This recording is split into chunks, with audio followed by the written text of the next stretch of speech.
Oye, amigos, vamos a la esquina Tudor. It's that time of year again. Let's build the 10350 Tudor Corner and its gift with purchase, the 40757 Corner Kiosk.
What's up, everybody? Hope you are doing well. So today we have our special once a year modular buildings review, and the 2025 edition is the Lego Icons 10350 Tudor Corner. Contains 3,266 pieces, retails for $230 and it is an absolute banger. It comes with 7 minifigs. Actually, a hidden 8th minifig is inside the Haberdashery. And if you buy this set on the first couple days of release and are an Insiders member, you also get the Corner Kiosk set number 40757 as a gift with purchase, which comes with 2 additional minifigs, bringing your grand total to 9 active minifigs, really 10 minifigs if you count what I'll be talking about a little bit later. So ever since Lego began the Modular Buildings collection with the Cafe Corner back in 2007, there will be a rotation of corner buildings and in-between buildings that will allow you to make complete streets. And this is one of the years that you end up with a corner building. This happens about every 3 years. In the last iteration, it was the Boutique Hotel. And here is the Boutique Hotel 10297 for comparison. It is actually shorter for most of the building than the Tudor Corner, with the curved dome here towering well above it. What actually surprised me is that the Tudor, even without the mills that the Boutique Hotel has, comes out to be taller than its sister buildings. I actually thought that this building was going to be shorter. The architectural style of this set, which usually rotates for all the modular buildings that come out, is so obviously English. This is the Tudor architectural style with those black accent lines on a white background, but some nougat, dark green, etc. combined for the other components of the building. And on the ground floor we have our Irish pub, which Lego frequently gives it cafe-like properties rather than calling it a pub, the Old Guarded Inn. On the second floor we have the watchmaker's office, and on the third floor some attic space to complete the building. And over here there is a hat store, which they call the Haberdashery. I didn't quite get if that's a real word or a real phrase or not, but it's an interesting name for that. And the Corner Kiosk just acts as like a city supplement selling news media, travel magazines, etc. There is so much to digest in this set. Let's just dig into the details and what it comes with this set as well as the GWP. So with the Corner Kiosk, you get two elegant minifigs. One is this very happy woman minifig with a wool sweater, olive green pants, and an umbrella. It looks like everybody is carrying an umbrella. This is probably a play on the climate that's found in England. And looking inside the kiosk, you see the gentleman here selling all the newsprint, not surprisingly having a very long face. I don't think that is the most fun job to do. The Corner Kiosk is a robust build.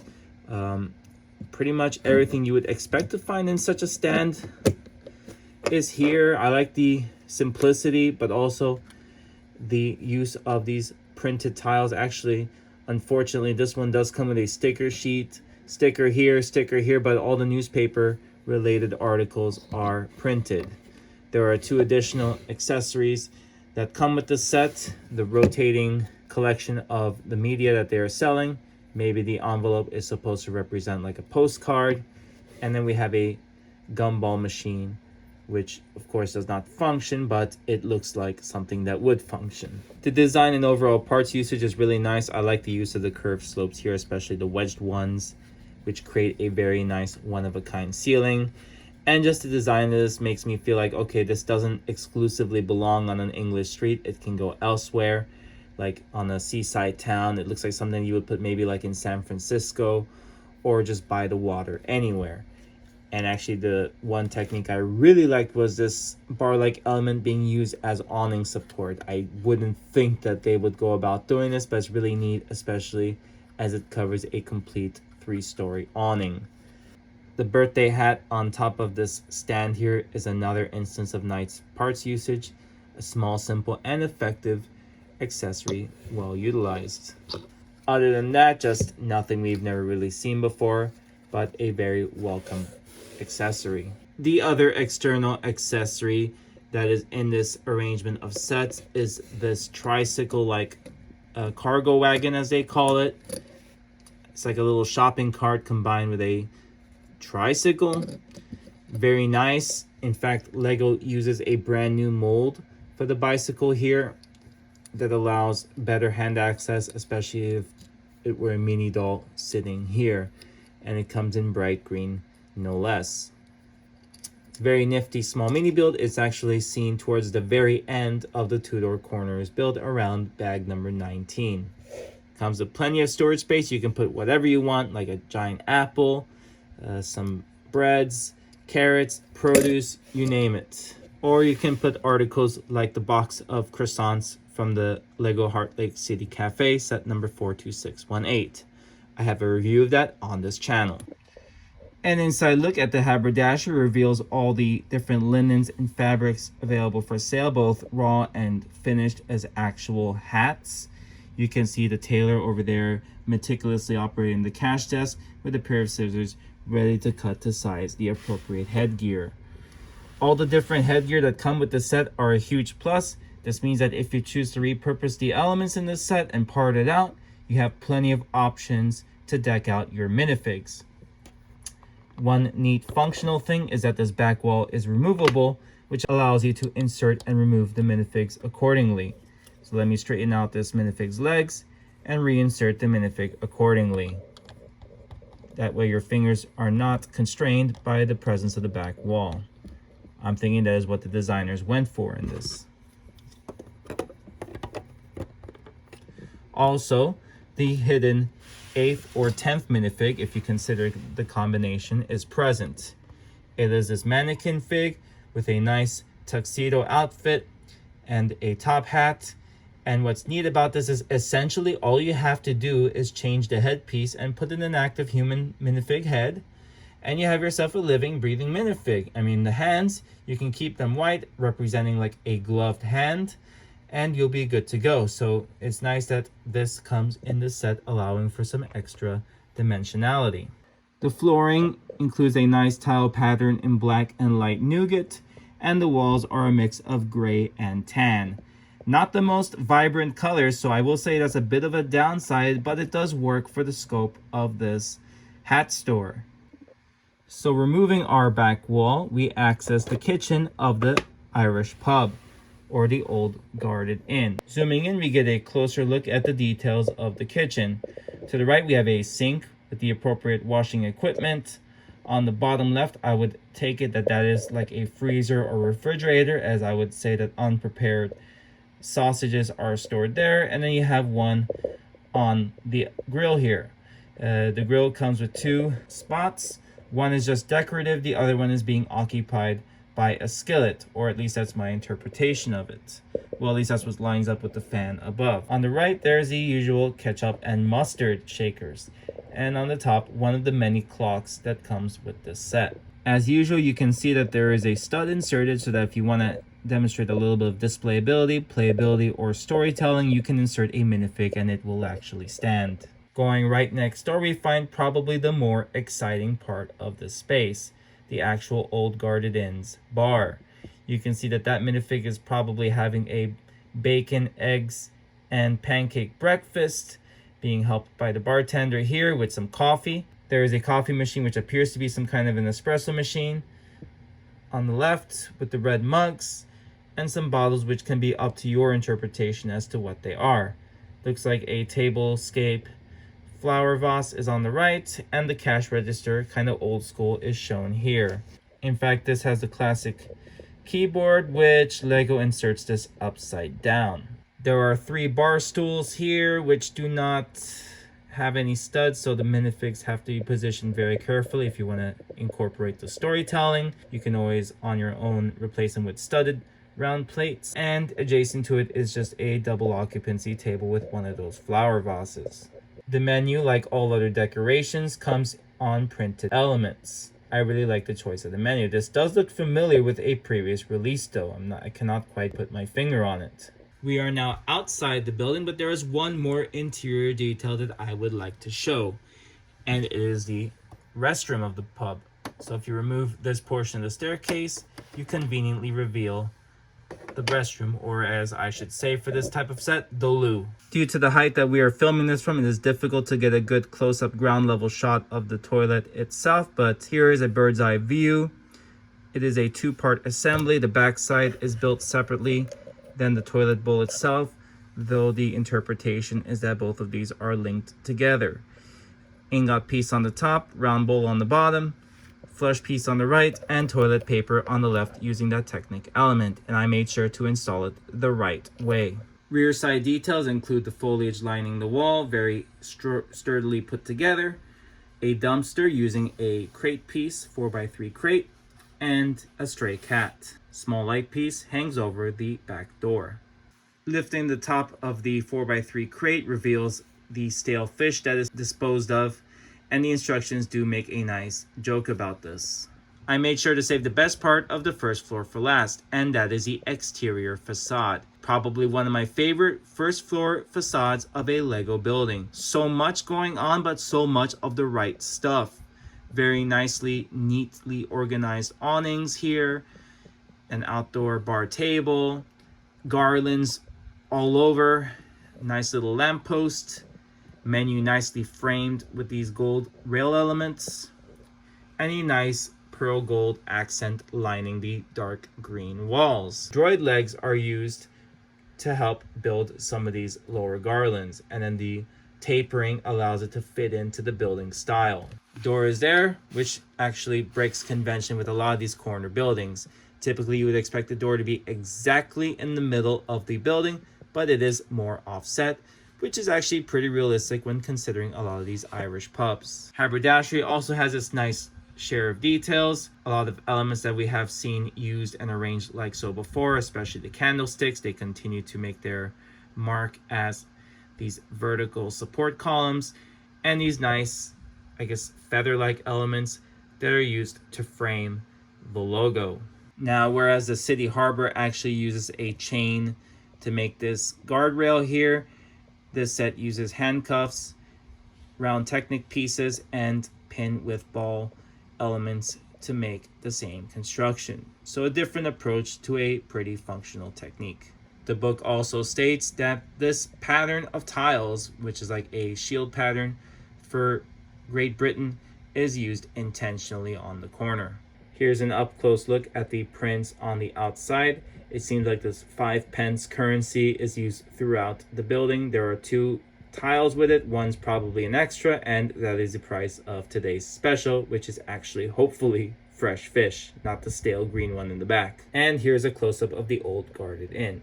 Not sure if there is a classic Lego reference in this name. Quite possibly there is. Designers often tout that this is a recycled technique from the boutique hotel, using a Pythagorean triple to shape the angling and length of this diagonal facade.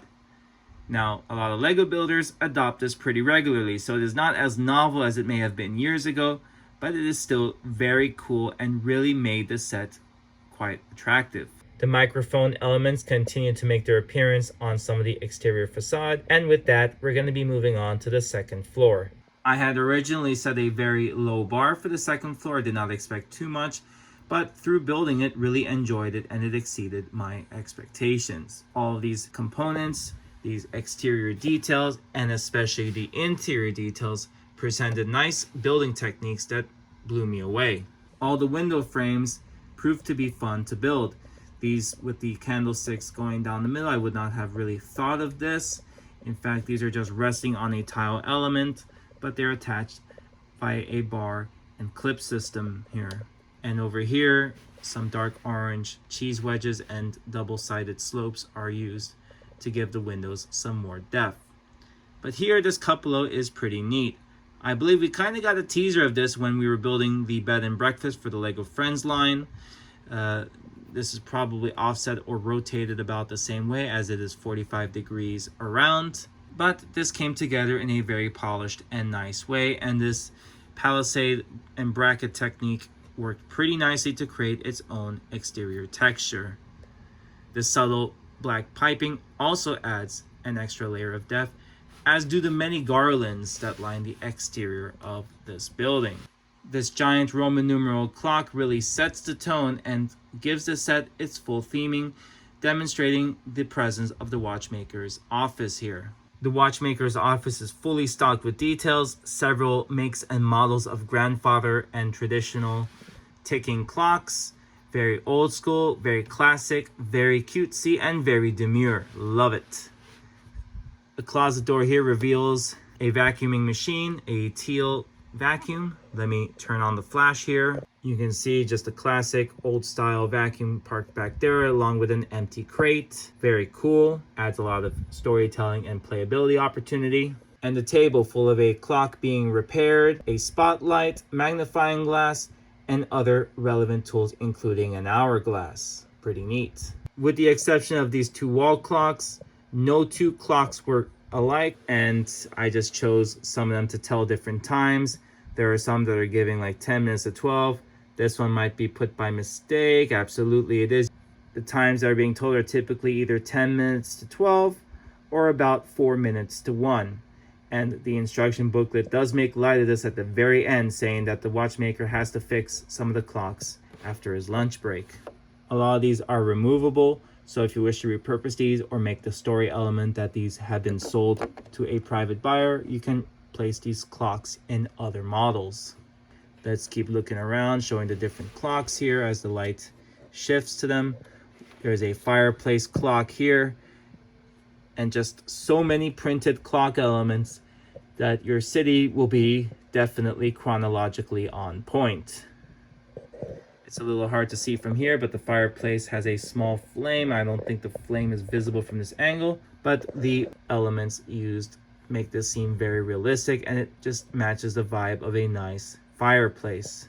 For me, this clock kind of reminds me of one of the clocks that we used to have at home many years ago. I don't know what happened to it. I think we got rid of it after it stopped working, but neat to see that arrangement used in the set. One of the neat features of the set is that the staircase is entirely based on a snot style structure. So these tiles are resting vertically upright indeed, but they're sitting on the top of bottom brackets, which are pointed towards the camera. So most of this is a very unique take on doing what would otherwise be a very monotonous staircase. Like when the cafe corner came out, the staircases were very boring. This is just a total doozy and actually contains a lot of nice elements in medium nougat and dark brown. At the top, we take advantage of the 45-degree angle tile to complete the conversion and the turn from going up this way to towards the front of the Haberdashery's facade. The attic acts as like a living room of sorts, or a sitting room. Poster on the wall on the left, teal and white rug on the bottom, a very nicely designed bookshelf on the left. All of these take advantage of all the snot pieces, brackets, etc. to create a convincing structure there. One of the cool things is the insect collection for storytelling and the cat's playground here. And you can see a very happy cat on the top level of the playground. Here we have a nice chill sofa with reading lights, it appears. And it looks like a ball for the cat to play with. You can see there is a sofa there and a coffee table with the appropriate reading lamps. You can make the story that the residents or the folks around here go down to the pub, grab a coffee, bring it up here and read the paper. Or read whatever they buy from the corner kiosk. And to the right, we have what appears to be a sink, an empty crate, maybe leaking water. I don't know what the story is here, but you can always say, okay, the paper is there to collect any errant drops of water or storm water that make it into the building. On the right, 3 rungs of a ladder and a bowl for the dog or cats to drink their water and eat their food. And this should lead up to the escape hatch of the ceiling of the roof. And back here we reveal a small balcony. So it's only 1 stud deep, not a lot of space to put a minifig, but it is enough to be representative. You can actually probably park 1 and only 1 minifig on the lookout here, and some extra piping is adjacent to it. What was on everybody's mind when this set was first announced is the wall technique of the Tudor architecture. You can see that these diagonal tiles are not traditionally placed, so they're actually resting in place with some support on the back. The support on the back is just confined, it is not attached to anything, but it is restricted in movement. So it is impossible for these to move out of place if you choose to transport the set. What is neat is, well, if you think geometrically, you might lose some apparent length. So there might be little gaps when you turn this at an angle. Because as you turn it at an angle, the component that is adjacent to it, the vertical component, starts to lose in magnitude. So you are taking away a little bit there. But since this is a small angle, the rate at which you lose the length is very small, so you're able to preserve most of the length when you do this design. Very cool and very well done to the designers of this set. So now, considering the roof of the Tudor Corner, it's been a very nice design using mostly plates and tiles in dark red. The wedge plates work out very well to make these inside corners here. However, you have to be careful. There's a small stability issue as they all rest on a single hinge piece. So it is possible that if you're transporting this around, that these will pop off in transit. But what's also impressive is the arrangement of these plates and round plates and these Technic 1x1 bricks with the axle hole to create the facade on the 3rd floor. A very nice arrangement of pieces, making use of every single feature of the pieces, the studs, the notches, everything, to create a very complex design. And we go up top and we see 2 more of the repurposed microphones, another nice parts usage, and we arrive at the chimneys on the ceiling. So you can see the trap door here, the escape hatch for the 3rd floor with the appropriate ladder rungs inside. Door opens out here, and in fact, if you wish, you can always allow some light inside. The chimneys use a masonry bricks and a fairly standard arrangement of dark orange and tan pieces. A lot of half stud and middle stud technique there. And this one uses the arch pieces that have been recently added to the catalog, especially with like the Notre Dame and other sets. The conversation is now going to be shifting a little bit more technically. This single instruction booklet is very neat, compact, and has over 500 steps that carry the entire building. In fact, very close to 600 steps.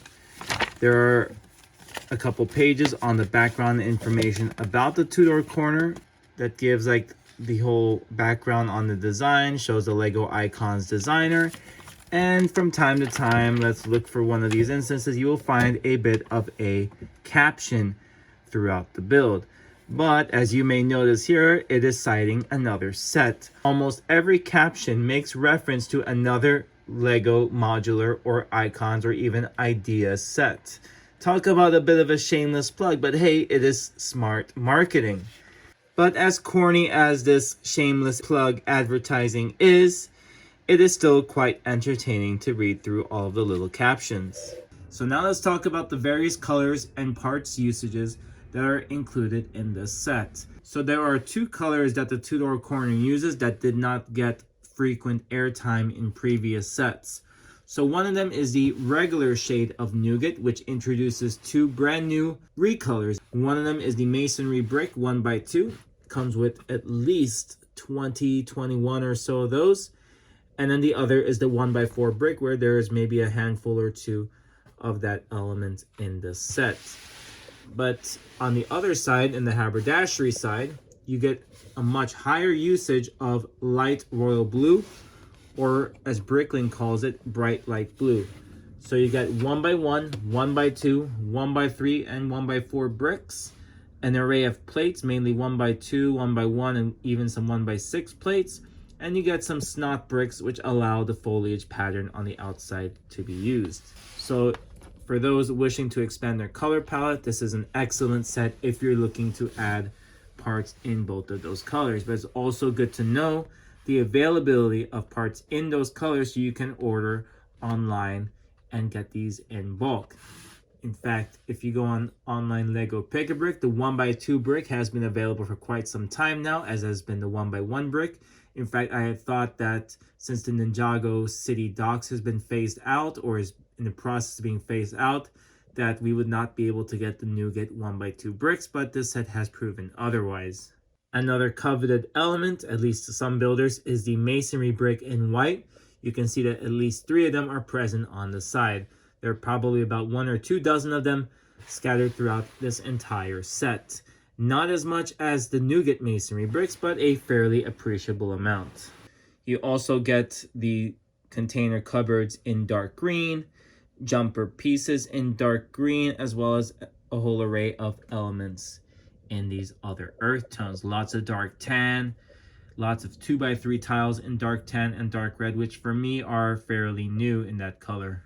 Here is a closer look at the nice parts usage of the droid legs in the fencing on top of the old guarded inn. These rosebuds are the relatively new kind that have started to appear with the Lego Ideas Botanical Garden, which I also got as a day 1 release. You can check the video out of my thoughts on that set on this channel. It is funny to see some of the palette limitations Lego throws in with this set. So funny enough, one example is that when you're building the first floor of the haberdashery, I believe it's the first floor, that you're going to be using a lot of 1x10 bricks and also 1x10 plates. But when you're on the second floor, when you're going over one side of the ceiling, you're using 2 1x5 plates and not 1x10 plates, and those are the only parts in that bag. What gets even more strange is that you're building this roof here, I believe it's this piece, this side, these 4, and you're using a combination of 1x5 and 1x1 plates in black. They have a round inverted dish below it, but there's no need for that when you can have a 1x6 plate. However, it seems like they chose to only include the 1x5 plate in this palette. They have 1x4, 1x3, 1x2, and 1x1. And when building the base for the lamppost, you'll be using 2 1x2 plates, but I can attest that much later on in the set, you get some 2x2 plates in dark gray. I don't know the real strategy. Maybe here it makes a little bit more sense since the first bag has 1x2 plates, but it's just an interesting oddity that you find. My initial thought was that this opening in the wall was a cost-cutting measure, but I will give Lego the benefit of the doubt and assume that it is for accessibility reasons, because These floors are like 9, 10 bricks high. They are much higher than your traditional modular building floor. So to try to reach your hand all the way in would be very difficult if the wall in the middle went all the way up, and it would make these areas far less photogenic. But what really is refreshing is to see all of the basic bricks that come in this set. And that's really silly to say when you're talking about a modular building. I mean, modular buildings are expected to have tons of bricks, tons of large plates, tons of standard plates. But the flow of basic elements is what makes us seasoned adult fans of Lego very happy. Now, I guess one of the growing issues lately is that a lot of sets, they have a lot of specialized pieces. They don't have the basic elements. But fellow adult fans of Lego will enjoy all of these techniques and come away with many, many things learned from this, as well as just a very nice form of stress relief. So all in all, the chill guy approves this very chill build. I hope you have enjoyed this review of this very awesome, high caliber, top-notch Lego modular building. It is definitely one of my favorites out there, and I highly recommend it to fellow builders. I want to hear your thoughts. What would be your plans with the Tudor Corner? You plan to play with it? You plan to storytell? Plan to part it out, build something better? And heck, any of my talking points, what do you guys think about them? Do you agree, disagree, anything to add? I want to hear it in the comments. And while you're at it, make sure you leave a like on this video. And to be the first to know what happens next, as well as the many, many other Lego projects I've got planned, make sure you are subscribed to Brick Mimar. I plan to share many, many more hours of Mimarlik, or architecture, going forward. Thanks again for watching and for your time. I know this has been a very long video, and I hope you have enjoyed every minute of it. From HQ, where the Irish pub is a-brewin', and the clockmaker is back from his lunch break. He's going to get back to work. This is Dr. Toga, out.